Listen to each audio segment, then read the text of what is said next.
Good. I want to start by expressing our deepest condolences to all who loved Melissa and Mark Hortman. They were parents, neighbors, and friends. Their loss is felt deeply by the people who knew and loved them. This act of political violence is deeply felt across our state and across the country. We also want to again express our thoughts and support to State Senator John Hoffman, his wife Yvette, and their daughter.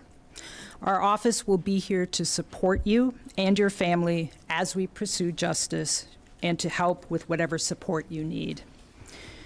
I want to thank the Bureau of Criminal Apprehension, the Hennepin County Sheriff's Office, the Brooklyn Park Police Department, and the hundreds of local, state, and federal law enforcement officers who worked tirelessly to apprehend Vance Boelter. People were understandably terrified over the last several days, and the state owes you a debt of gratitude for all of your swift work. I want to specifically thank the Brooklyn Park police officer whose proactive intervention in checking on the Hortmans likely stopped further bloodshed. I also want to thank the members of our office who worked all weekend with our law enforcement partners in this case. And I want to thank the medical team who provided emergency care to the Hoffmans. Although police have made an arrest, the investigation is ongoing, and so I'm limited in what I can share about it. On Saturday, our office filed charges against Mr. Boelter for second-degree murder and attempted murder, allowing us to obtain a nationwide arrest warrant, which would allow law enforcement across the country to arrest him.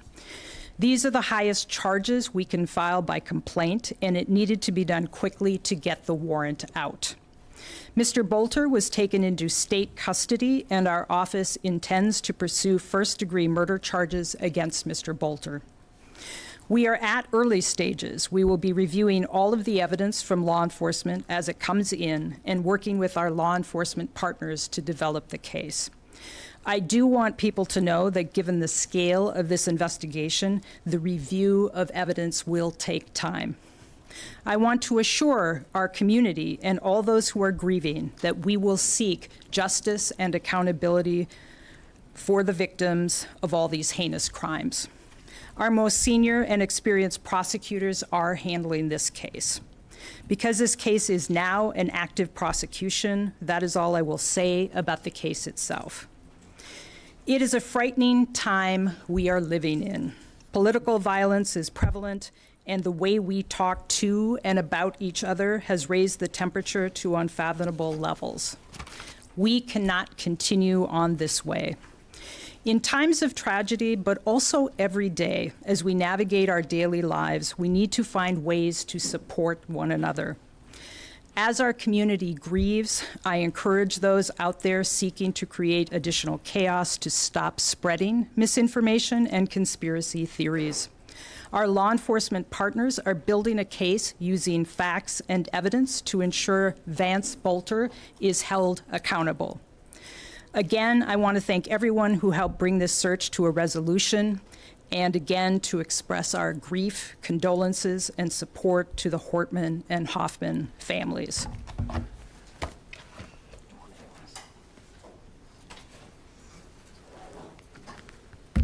Good morning.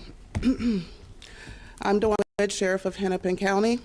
I want to begin by expressing my deepest condolences to all those impacted by the unspeakable tragedy, especially to the families.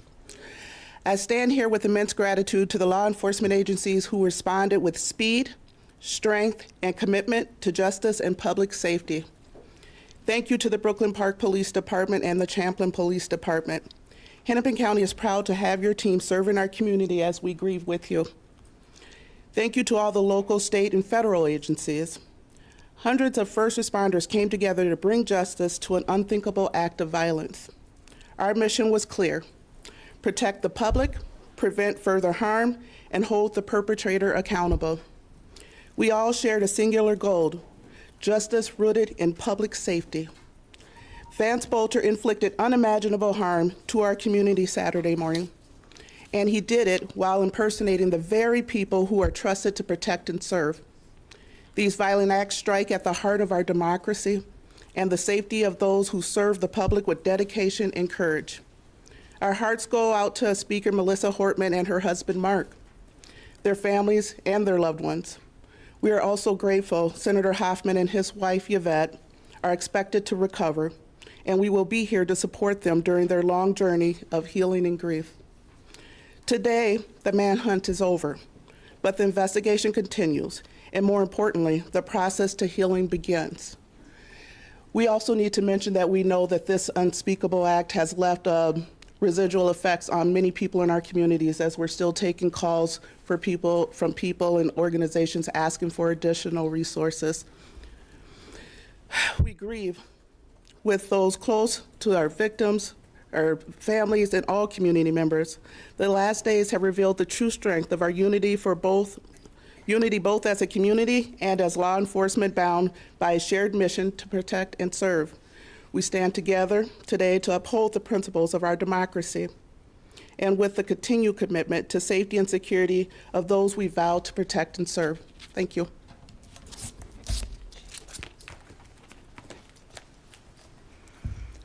We also have Drew Evans from the BCA, Chief Mark Bruley from Brooklyn Park will stand for questions. Superintendent, I've been just curious, we were with you last night. In hindsight overnight, did the defendant give us any indication, any comments, anything you can share publicly about his mode of cooperation with authorities? Yeah. Made a decision to not take his own life at this moment, so I'm curious. Yeah, so the question was related to whether or not there's cooperation. The individual, we can't provide a lot because it's now under the prosecutorial process in terms of what cooperation was. What I will tell you is that since he's been in custody, that starts the process, as the county attorney mentioned and the sheriff mentioned, of the ongoing investigation. And so what that does, there's a number of steps that went with that, regardless of the level of cooperation of the individual. Now that we have him in custody, it opens up additional investigative avenues that we'll be all working together collectively with to gather the information and evidence in this case. Can you give us any additional details on how the final moments unfolded, how you tracked him, and you mentioned last night him crawling. Can you elaborate on that a little bit? So it was mentioned the final moments of when he was taken into custody. As we mentioned yesterday, we had a extremely large law enforcement presence with dozens of investigative agencies and law enforcement and SWAT teams in the area because we believed he was in that area. We received information to begin with, a vehicle that was recovered that first led us to the Sibley County area, and that's what's concentrated our search in that area. We then received additional information that provided confirmation closer to the time of the actual arrest that he was in fact in that area, which time the command post started moving all of the law enforcement assets into that area, and they were able to close in. And when we say he was crawling towards us, these were in response to the commands by the SWAT teams that were on scene as they were working in coordination with each other, along with our State Patrol air assets as they looked and were able to get over him and then came into custody. He was cooperative and cooperated with law enforcement and gave up peacefully at that time. How charged? These are, again, as we said, the real work of the investigation now begins. They've been working collectively, and I want to thank the Hennepin County Attorney's Office and Mike Radmer, who's with us today, who worked really with our team all weekend long, along with others across their office and the United States Attorney's Office, to be working together on that. What I will say when it comes to his wife and anybody else, if anybody else participated in these crimes, if anybody else worked to hide him and provide assistance in getting away, that will certainly be something that we are looking at with that, and we will provide that information to our prosecutors that will analyze and determine whether or not additional charges are appropriate. Can you tell us how long you negotiated with him until he surrendered? Yeah, so it was, I don't have the specifics. The question is, how long did we negotiate with him? It was a relatively short period of time because they were moving in and he was cooperative. So it wasn't a prolonged negotiation with him. It was more that they converged on him. And because of the extremely good coordination and what they're doing, I believe he's certainly in a position where he just had to give up because he knew he was surrounded by who was there. And Mary, I have a question. I know we're going to hear shortly from So- federal prosecutors. Yeah, so if I could just say, I think as Drew said, we've shifted into prosecution right now.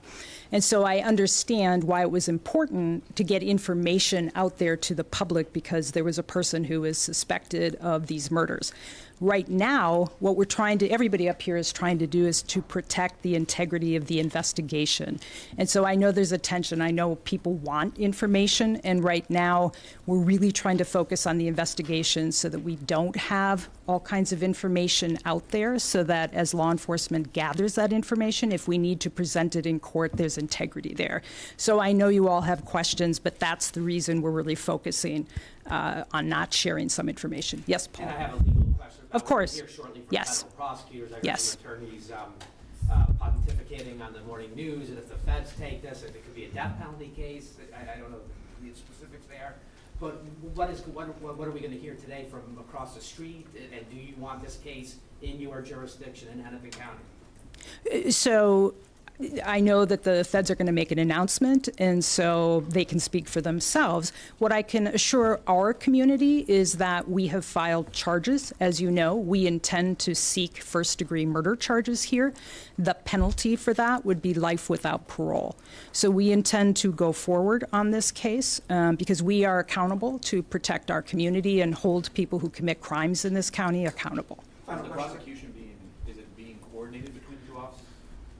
Well, so as Drew said, there was plenty of coordination on finding him, and all law enforcement, the sheriff, Brooklyn Park, BCA, FBI, coordinated together to locate him. We certainly have been in conversation with the U.S. Attorney, and as I said, I think they're probably best able to answer questions. Is he doing the first appearance here, or is it going to be in federal court in St. Paul? Well, what would happen typically is that he would make an appearance, a first appearance in state court here at 1:30. We have been told that the feds were going to pick him up at 10, and then the feds can answer other questions about that. Thank you so much. He must do. Is he making an appearance here today or not?